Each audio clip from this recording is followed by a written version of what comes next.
గణేష్ నవరాత్రి ఉత్సవాలు నిమజ్జనం ఏర్పాట్లపై వివిధ శాఖల అధికారులతో రామగుండం నగరపాలక సంస్థ కార్యాలయంలో జరిగిన సన్నాహక సమావేశంలో పాల్గొన్న Ramagundam MLA Raj Thakur.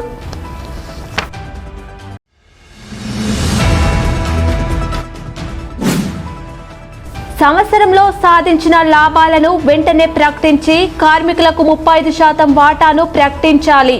TBGKS working president Madasu Rammurthy demand.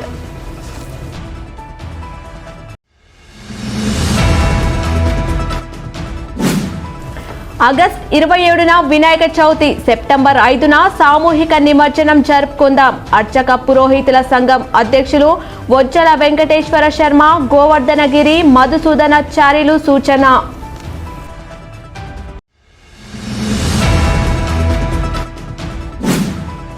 సింగరేణిలో కారుణ్య నియామకాలను రద్దు చేసే కుట్ర జరుగుతోంది. గుర్తింపు సంఘం ఏఐటీయూసీ ఉప ప్రధాన కార్యదర్శి వైవి రావు ఆరోపణ.